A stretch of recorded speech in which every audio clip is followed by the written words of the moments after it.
여호와께서 구름 가운데 강림하사 그와 함께 거기 서서 여호와의 이름을 선포하실세.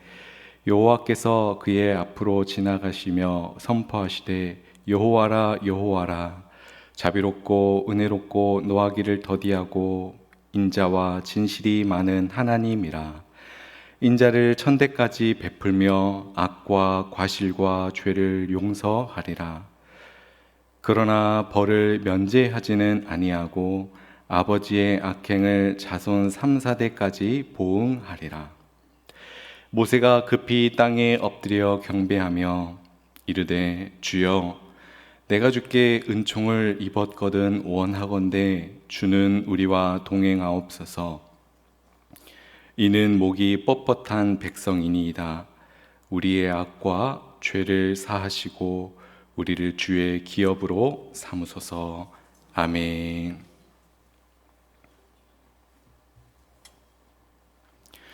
오늘 우리는 본문을 통하여 여호와 하나님은 자비의 하나님이시고 동시에 공의의 하나님이심을 발견하게 됩니다.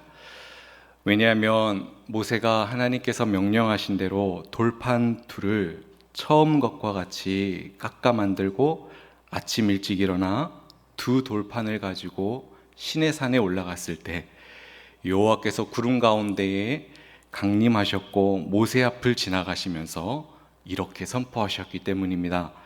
여호와라 여호와라, 자비롭고 은혜롭고 노하기를 더디하고 인자와 진실이 많은 하나님이라.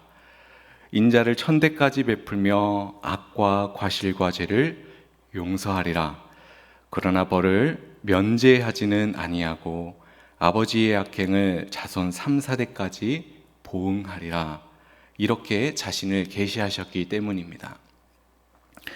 이 외에도 하나님의 자비와 공의는 성경 전체를 통하여서도 발견하게 되어집니다. 첫 번째로 아담과 하와가 하나님의 말씀에 불순종하여 죄가 세상에 들어오고 죄로 말미암아 모든 사람은 사망에 이르러야 했지만 하나님은 뱀에게 여자의 후손은 내 머리를 상하게 할 것이다 라고 뱀에게 말씀하셨고, 아담과 하와에게는 가죽옷을 입혀주셨기 때문입니다. 가죽으로 된 옷을 만들기 위해서는 반드시 짐승이 죽어야 합니다. 그래서 아담과 하와에게 입혀주신 이 가죽옷은 우리가 잘 알듯 장차 세상 죄를 지고 가시는 하나님의 어린 양 그리스도를 예표하는 것이죠. 두 번째로 사람의 죄악이 세상에 가득함과 그의 마음으로 생각하는 모든 계획이 항상 악할 뿐임을 보시고 그들을 땅과 함께 멸하기로 결정하셨지만 노아는 여호와께 은혜를 입었습니다. 세 번째로 모든 사람이 각기 소견에 오른 대로 살아가던 시대, 사사시대, 종교 윤리적으로는 하나님을 멀리 떠났고 도덕, 윤리적으로는 하나님의 율법을 버리고 동족끼리 서로 싸우고 죽이는 이 사사시대, 이 시대를 하나님께서는 포기하지 않으시고 모든 것을 주관하셔서 텅 빈 이스라엘을 가득 찬 이스라엘로 채우셨습니다. 슬픔의 이스라엘을 기쁨의 이스라엘로 한 가정을 통하여 바꾸어 가십니다. 왜냐하면 모압 여인 룻이 보아스를 만나서 바로 다윗의 할아버지 오벳이 태어나게 하심으로 이스라엘의 회복과 구원, 이스라엘을 포기하지 아니하시는 하나님의 열심을 바로 한 가정을 통하여 이렇게 드러내신 것이죠. 이처럼 하나님께서는 공의의 하나님이시지만 동시에 자비의 하나님이십니다. 그리고 이것은 오늘 본문의 전후 문맥을 통하여서도 드러나고 있습니다. 이스라엘 백성은 원망과 불평, 그 수준을 넘어서서 이제 내가 너희를 제사장 나라로 거룩한 백성으로 삼겠다고 하신 그 신의 산 언약을 바로 금송아지 언약, 금송아지 형상으로 말미암아 단번에 깨뜨렸죠. 그렇지만 하나님께서는 백성을 위해 사제의 은총을 간구한 모세의 끈질긴 중보기도와 백성들의 회개를 보시고 마침내 그들과 동행을 약속하십니다. 이런 연유에서 오늘 본문에 여호와께서는 모세에게 돌판들을 처음과 같이 다듬어 만들어 시내 산에 올라와 내게 보이라 하신 것입니다. 즉 다시 언약을 세우시겠다는 말씀인 것이죠. 왜냐하면 모세가 시내산에서 내려왔을 때 백성들이 송아지 앞에서 요란하게 춤을 추는 것을 보고 두 돌판을 산 아래로 던져 깨뜨렸기 때문입니다. 이처럼 우리가 성경을 읽을 때에 하나님이 어떠한 분이신가, 하나님이 무엇을 하고 계시는가를 유심히 들여다보면 우리는 성경 곳곳을 통하여 공의의 하나님, 자비의 하나님을 균형 있게 발견하게 됩니다. 결정적으로 하나님의 공의와 자비를 가장 잘 나타내 주는 것은 십자가입니다. 먼저 십자가는 하나님의 공의가 죄에 대하여 확실히 집행된 자리입니다. 왜냐하면 하나님의 공의는 반드시 죄를 심판하셔야만 하는데 예수 그리스도께서는 십자가 위에서 우리가 받아야 하는 그 하나님의 저주와 진노를 대신 담당하셨기 때문에 십자가는 하나님의 공의가 완벽하게 나타난 자리라고 말할 수 있는 것이죠. 이와 동시에 십자가는 하나님의 자리가 나타난 곳입니다.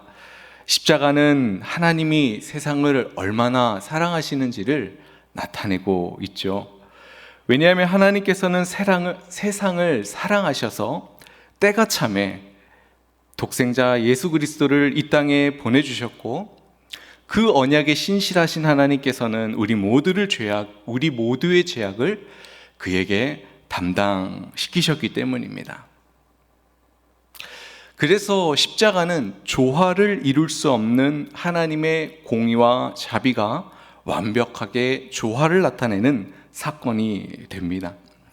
그리고 성경은 말합니다. 우리는 예수님의 십자가로 인해 더 이상 정죄함을 받지 않으며 하나님 자녀로 살아갈 수 있다. 우리는 예수님으로 말미암아 하나님과 화목하게 되었다. 우리는 예수님 그 십자가를 바라보며 우리도 서로 사랑하고 서로 용서하고 화목하는 것이 마땅하다.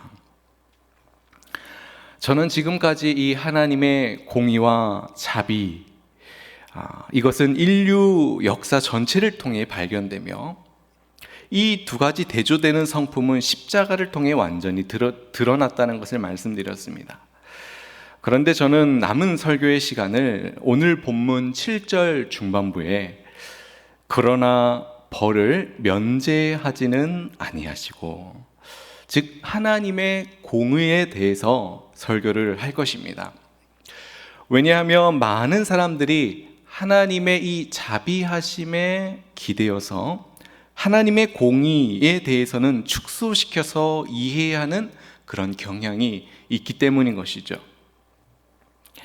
우리가 하나님의 공의를 논하기 위해서는 먼저 율법이 무엇인지를 생각해 보아야 합니다. 왜냐하면 사도 바울은 내가 율법으로 말미암지 않고는 죄를 알지 못한다고 했기 때문입니다. 먼저 여러분, 우리 사람은 언제 타락했습니까? 여기서 언제, 그 시점이 좀 중요합니다. 즉 우리의 지정의가 언제 부패하고 언제 오염이 되었습니까? 그것은 인류의 첫사람 아담의 불순종 때에 죄가 세상에 들어오고, 바로 그때에 우리의 인간의 지정의는 죄로 말미암아 심히 부패하고 오염되었죠. 그래서 선지자 예레미야는 선언합니다. 만물보다 거짓되고 심히 부패한 것은 우리 마음이라. 그래서 이것을 칼빈의 5대 교리에서는 전적 타락, 전적 무능력이라고 말합니다. 이게 무슨 말인가 하면, 사람이 행하는 것은 그래도 좀 이건 너무한 거 아닌가 라고 말씀하실 수도 있을 것 같은데, 전적 타락이라 함은 사람이 행하는 모든 것은 다 죄악된 것뿐이다 라는 말인 것입니다. 그러므로 아담과 하와가 하나님의 말씀에 불순종하여 세상에 죄가 들어온 후로는 우리 인간은 어떤 상태가 되었다는 말입니까? 그것은 선을 깨달을 수도 없고 선을 바랄 수도 없고 선을 행할 수 없는 존재가 바로 아담의 그 불순종 이후에 죄가 들어온 후에 그렇게 되었다는 말인 것이죠. 그래서 이 부분을 놓고 웨스트 신앙고백서 제16장 선행 3항에서는 이렇게 말합니다. 신자들이 선을 행할 수 있는 힘은 그들 자신에게서 난 것이 아니고 전적으로 그리스도의 성령으로 말미암는다. 우리가 행한 것이 참으로 선하다면 그것은 성령의 은혜로 된 것이니 우리 자신의 것이 아니다 선언합니다. 지금 이 내용을 환원해서 말하면 우리 인간은 어떤 선도 바랄 수 없고 어떤 선도 행할 수 없는 존재라는 말인 것입니다. 다만 우리가 행한 것이 하나님의 말씀에 부합한 것이요 주께 영광이 된 것이다 라고 한다면 그것은 우리의 자신의 것이 아니라는 것이죠. 그것은 전적으로 성령의 은혜로 된 것이기 때문입니다. 그렇다고 한다면 행하라, 그리하면 살리라, 이 율법은 언제 주신 것입니까? 그것은 앞서 말씀드렸듯이 타락 전입니까? 타락 후입니까? 타락 후이죠. 율법은 바로 타락 후에 시내산에서 주신 것 아니겠습니까? 여러분, 이 부분을 조금 풀어서 말씀을 드리면요, 타락 후에 율법을 주셨다. 타락 후에 율법을 주셨다는 말은 무슨 말입니까?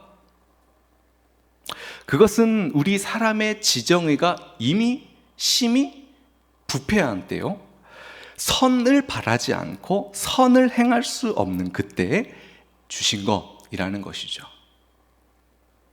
우리는 이 지점에서 이런 질문을 하게 됩니다. 그리고 이런 질문을 반드시 해야 하는 것입니다. 하나님께서 사람이 행할 수 없는 것을 그의 율법에서 요구하신다면 이것은 부당한 것이 아닌가라는 질문을 해야 하는 것이죠. 이에 대해 우리 성도님들은 어떻게 생각하십니까? 그리고 성경은 뭐라고 말하고 있을까요? 이에 대해서 성경은 부당한 요구가 아니다라고 말하고 있습니다.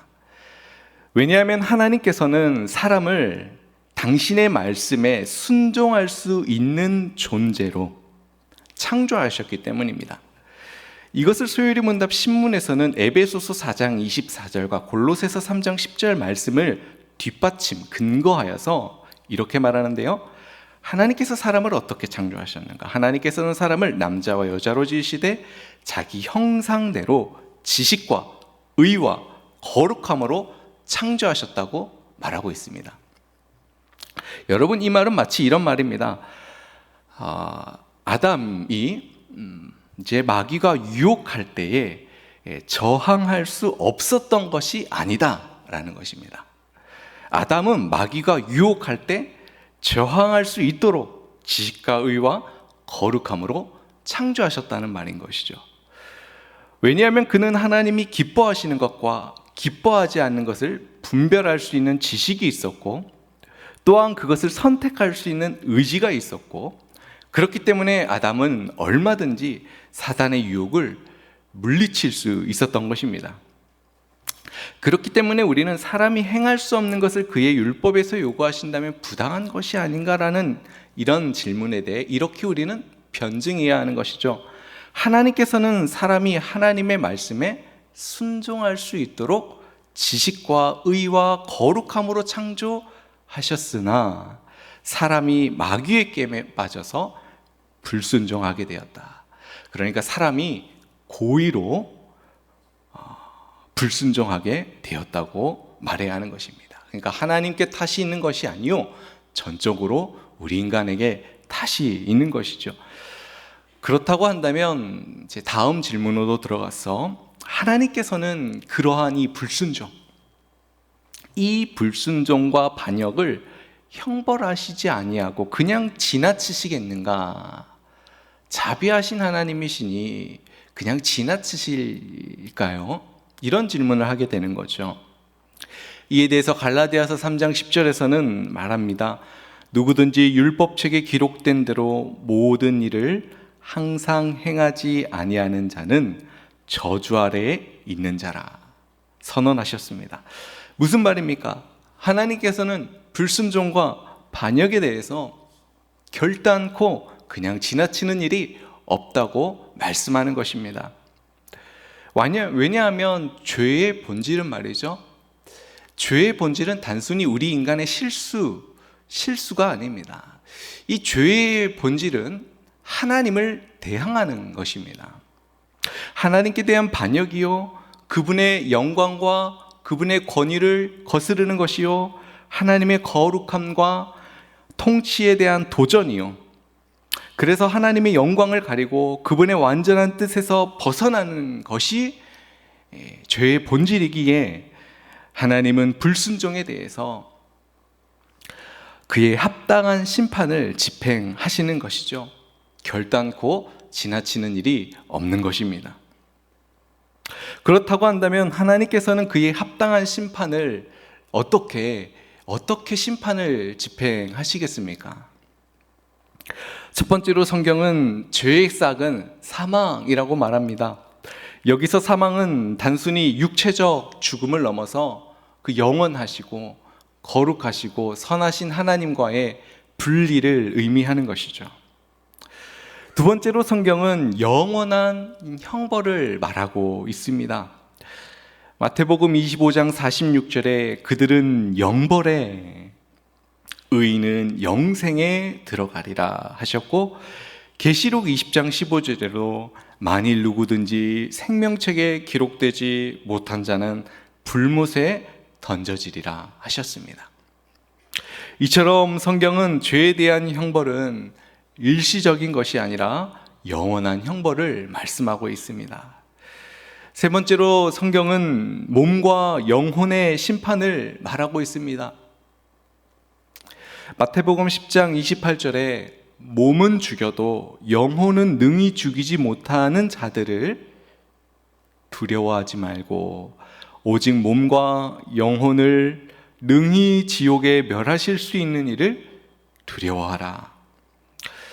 그렇습니다. 성부 하나님께서는 성자 예수 그리스도로 말미암아 공의대로 세상을 심판하실 한 날을 정하시고 그리스도에게 모든 심판의 권세를 주셨습니다. 그날에는 타락한 천사들이 심판받을 뿐만 아니라 땅 위에 살고 있는 모든 사람들도 마찬가지로 그리스도의 심판대 앞에 나타나 그들의 사상과 말과 행위를 고백하고 그 몸으로 행한 대로 선악간에 보응을 받게 될 것입니다. 하나님께서 심판날을 정하신 목적은 택한 자들을 영원히 구원하시는 자비의 영광을 나타내시고 사악하고 거역하는 불택자들을 영원히 정죄하시는 공의의 영광을 나타내시려는 것이죠.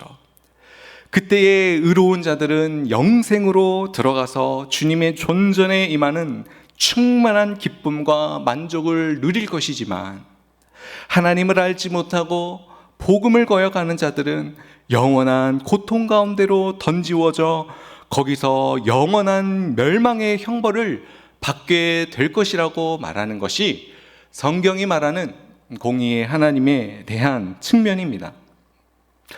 그렇다고 한다면 이와 같이 오늘 말씀을 통하여 자비로우신 하나님과 공의로우신 하나님을 균형 있게 알아가는 것이 오늘 우리에게 어떠한 유익을 가져다 줄까요? 첫 번째로 하나님을 온전하고 바르게 우리는 이해할 수 있습니다. 자비의 하나님, 공의의 하나님을 알면 하나님을 온전하고 바르게 이해할 수 있습니다. 왜냐하면 하나님의 공의만 강조하게 되면 하나님은 두려운 분이다 라고 심판자로만 보게 되어 그분과의 사랑과 친밀함으로는 나아가지 못하게 되죠. 그러나 자비의 하나님만 또 보게 되면 부당한 관용을 베푸시는 즉 죄를 가볍게 여기게 될 위험이 있는 것입니다. 하지만 공의와 자비의 하나님을 균형 있게 이해하게 되면 하나님을 거룩하고 의로운 분으로서 경외하고 또 두려워하지만 동시에 사랑과 은혜의 하나님으로 우리는 그분을 신뢰하고 가까이 하게 되고 사랑하게 되는 것이죠. 두 번째로 하나님의 공의와 자비를 균형 있게 알아가게 되면 죄의 심각성을 깨닫게 됩니다. 즉 하나님의 공의를 알면 죄가 얼마나 무섭고 심각한지 이해하게 되는 것이죠. 우리는 죄의 대가가 무엇인지를 성경을 통하여 주목을 해 본다면 죄를 가볍게 여기지 않게 됩니다. 자비의 하나님의 뒤에 숨어 우리의 죄를 합리화하거나 게으르는 일을 놔두지 않게 되는 것이죠. 죄의 심각성을 자비와 공의를 알게 되면 깨닫게 됩니다. 더 나아가 죄를 이제는 가볍게 여기지 않게 되죠. 더 나아가 회개하고 거룩한 삶을 추구하는 것으로 나아가게 됩니다. 동시에 자비의 하나님을 알게 되면 우리의 죄에도 불구하고 우리 모두가 다 잘 알듯이 주께서 다시 오시는 그날까지 아까 앞서서 우리 기도하셨듯이 넘어질 수밖에 없는 존재가 아니겠습니까? 주님 다시 오실 때까지 넘어질 수밖에 없는 존재들이죠. 넘어질 수밖에 없는 존재들이지만 거기서 주저하는 것이 아니라 죄를 범했을 때 주저하는 것이 아니라 하나님의 공의와 자비하심을 알게 되어지며 자비하심을 측면을 붙잡게 되어지면 동시에 그 자리에서 일어나 자비하신 하나님을 바라보게 되어지는 것입니다. 세 번째로 하나님의 자비와 공의를 균형 있게 알게 되면 우리는 균형 있는 신앙생활로 나아가게 됩니다. 공의를 할 때 하나님을 두려워하며 그분의 말씀에 순종하는 삶을 살게 되며 동시에 자비를 할 때 우리는 하나님과의 친밀한 관계 안에서 참된 평안과 참된 소망으로 나아갈 수 있는 것이죠. 말씀을 정리합니다. 하나님께서 사람들이 온전히 지킬 수 없는 율법을 주신 이유, 그것은 단순히 우리 인간의 무능, 우리 인간의 비참함을 드러내기 위해서 율법을 주신 것이 아닙니다. 그와 동시에 우리의 죄인됨, 우리의 연약함, 하나님 앞에서의 부족함을 인식할 뿐만 아니라 하나님의 거룩하심과 의로우심을 소망하는 자리로 나아가게 되어집니다. 왜냐하면 율법이 없었다면 우리 인간은 무엇이 죄인지조차 알지 못했을 것이기 때문입니다. 하지만 율법은 이렇게 인간이 스스로의 노력으로는 하나님 앞에 의롭다함을 받을 수 없다는 사실을 깨닫게 하는 것에서만 머물게 하지 않고 앞서 말씀드렸듯이 우리의 구원자 그리스도의 필요성을 가르치고 있습니다. 그래서 갈라디아서 3장 24절에 율법은 그리스도께로 인도하는 초등교사라 한 것이죠. 그래서 율법은 사랑이고 은혜입니다. 왜냐하면 율법은 우리 구원의 수단, 구원을 위한 수단은 아니지만 우리를 율법의 완성이신 그리스도께로 인도하여 우리가 오직 은혜요 그리고 오직 믿음으로 구원에 이르게 한다는 사실을 깨닫게 하기 때문에 율법은 은혜인 것이죠. 그러므로 율법은 더 이상 정죄의 도구가 아니요 예수 그리스도 안에서 참된 자유를 누리게 하는 것입니다. 그렇습니다. 하나님께서 사람이 온전히 지킬 수 없는 율법을 주신 이유는 우리 인간의 죄성과 한계를 깨닫게 하시고 동시에 예수 그리스도 통한 구원의 길로 인도합니다. 그러므로 우리가 하루하루를 살아가면서 하나님 말씀에 부합한 삶을 살지 못했다 할지라도 우리는 낙심하거나 실망하거나 좌절하는 상태에 머물러 있는 것만이 아니라 바로 그때 율법을 온전히 성취하신 그리스도, 죄는 없으시지만 우리를 대신하여서 하나님의 저주와 진노를 대신 받으신 그리스도를 바라보아야 하는 것입니다. 왜냐하면 로마서 5장 8절에 우리가 아직 죄인 되었을 때에 그리스도께서 우리를 위하여 죽으심으로 하나님께서 우리에 대한 자기의 사랑을 확증하셨느니라 라고 말씀하셨고, 로마서 8장 1절에 그러므로 이제 그리스도 예수 안에 있는 자들에게는 결코 정죄함이 없나니 라는 말씀으로 시작하여서 그 8장의 마지막 절, 마지막 문단을 우리 주 그리스도 예수 안에 있는 하나님의 사랑에서 끊을 수 없으리라 라는 말씀으로 8장을 마치기 때문입니다. 그러므로 사나 죽으나 우리의 유일한 위로요, 우리의 유일한 소망은 예수 그리스도입니다. 간절히 원하기는 하나님의 공의는 원죄와 자범죄에 대해 영원한 형벌을 내릴 것을 요구하시지만 동시에 우리 구주 예수 그리스도께서는 내가 곧 길이요 진리요 생명이라 하셨고, 나를 믿는 자는 영원히 우리가 행한 것이 아니요 나를 믿는 자는 영원히 목마르지 아니할 것이라 하셨고, 나를 믿는 자는 죽어도 살겠고 살아서 나를 믿는 자는 영원히 죽지 아니하리라 라고 주께서 말씀하셨으니, 먼저는 그리스도를 통하여서 주신 하나님의 자비와 구원을 우리는 믿음으로 감사히 받아들여야 하겠고, 그리고 남은 한 주를 살아가실 때 우리가 어떻게 살아가야겠습니까? 고린도전서 10장 31절 말씀처럼 먹든지 마시든지 무엇을 하든지 우리의 몸을 하나님 나라와 영광을 위하여 살아가야 할 줄 믿습니다. 그러한 길로 나아가시길 주의 이름으로 축복합니다.